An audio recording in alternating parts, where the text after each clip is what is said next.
Hey everyone, welcome to the Laser channel. My name is Greg, and in this video I'm going to be using the Monport 40 watt CO2 laser machine to create this lighted LED sign. It's going to be a lot of fun. Join me as I go through the materials that I'm using, the machine setup that I have, the settings that I'm using in Lightburn to get great consistent results. And then finally, I'm going to bring all of that together to show you how it cuts in the machine and what it finally looks like in the base. The material that I'll be using for this video is 1/8 inch cast acrylic. The first thing that you'll note that this has a heavy blue tint to it, and normally for a project like this, we want to use glossy, clear acrylic to get the best results out of these LED signs. But the other month when I was ordering a big box of materials for personal projects and for projects for videos just like this, I ordered a wide gamut of different colors and different tints of acrylic. I even ordered some leather-like material. I ordered just about everything they had to offer except clear, glossy acrylic. So we are going to learn together what using a tinted color acrylic is going to look like on this lighted LED sign. Next, we're going to jump over to my machine. It's just off to the side here. I'm going to breeze through what I'm using because it's going to help explain why I'm using some of the settings in Lightburn. But don't worry, I'm not going to get bogged down in the technical jibber jabber of everything I've got on the machine. Instead, I'm going to have links to all the materials and products down below. Feel free to bookmark any of those links for future reference. With all that, let's head over to the machine and see my setup. Here's the Monport machine that I have. I ordered the version that has the Lightburn compatible controller board underneath this control panel. When we take a look inside of the machine, we'll see that I have an air assist kit installed. Off to the side behind the machine is the pump that runs through this black line that I'm running. I've also updated the focusing lens. For cooling on the laser, this is the unit that I use to circulate the water and cool the water down to an ambient room temperature. This unit does not actively cool the water with refrigeration.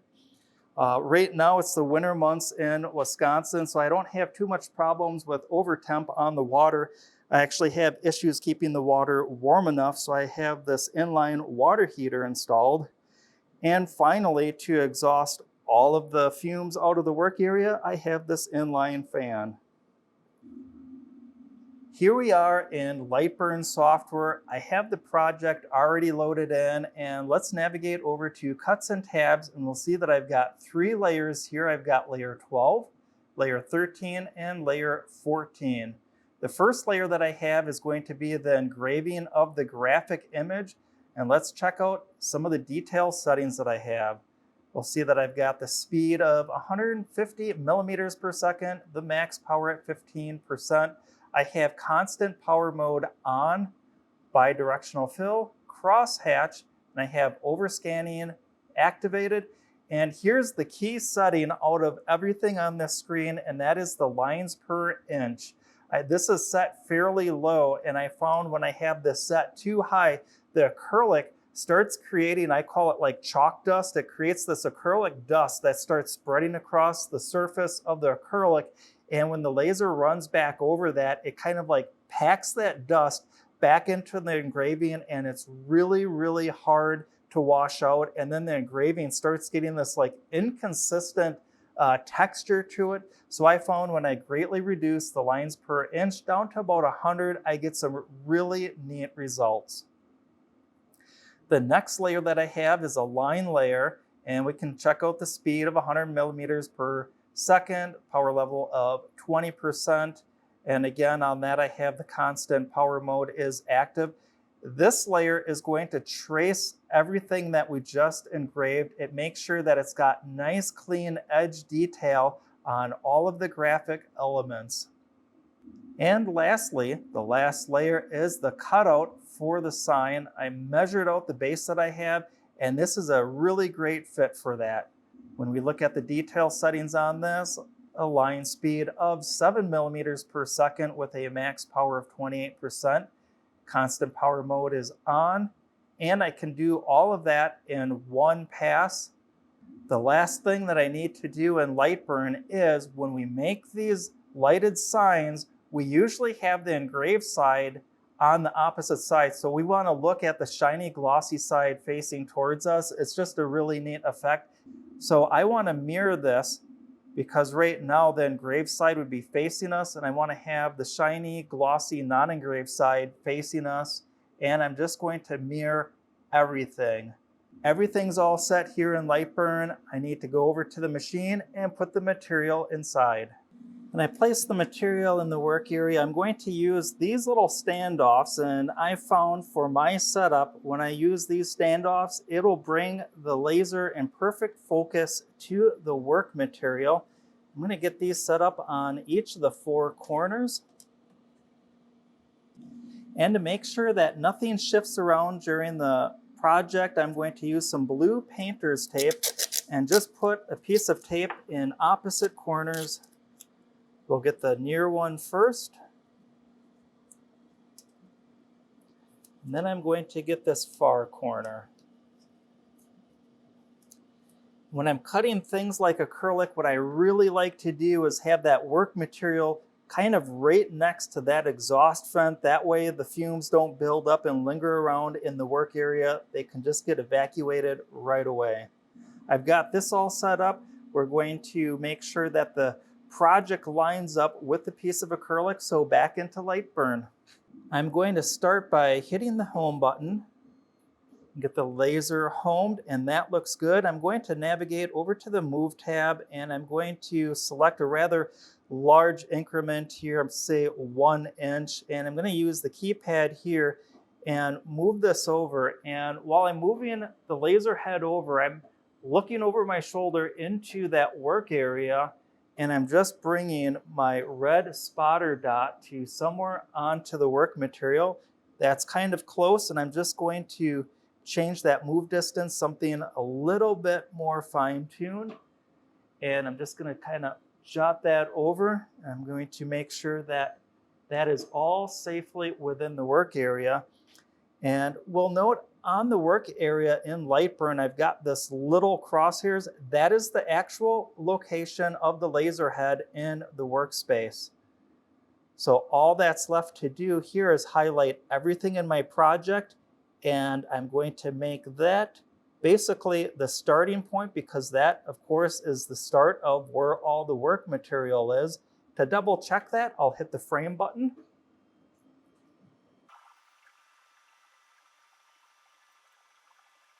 That was okay. However, I saw on the right-hand side, it got pretty close. So I'm going to move the laser head over 1 increment, and I'm going to re-highlight the project, and I'm going to move that back over just to line up.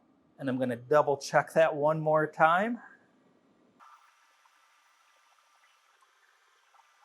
Everything looks fantastic. I love the way that that framed out. I'm going to do a double check with my focusing tool, and that is spot on.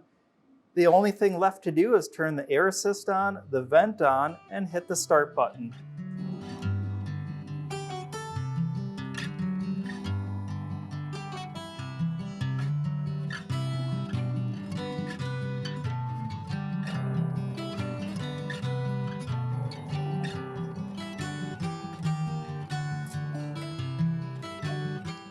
That just finished up. I'm going to give that literally about 1 minute for any residual fumes from the acrylic to evacuate out of that workspace. All the fumes are clear, and it's time to check this out. I'm really excited about this. I loved how on that cut, it just dropped the workpiece right out, and everything looks awesome on this. Let's take a close-up look at this. Here's the back side of that, and here's that dust that I was talking about. And this dust did not appear until we were doing that outline cut. But during the engraving, I was not producing any of that dust that I could see. So this looks good. When I flip it around, I've got a nice sharp image. I'm gonna go off camera and wash this dust off, the residue off with some warm soapy water, and I'll see you in just a second. A quick wash with that warm soapy water, it got rid of most of that dust and residue that was on the back side here. But when we take another closer look, I can see a little bit of residue still left behind. To get that cleaned up, I'm going to give it a quick wash with some denatured alcohol on a clean cloth.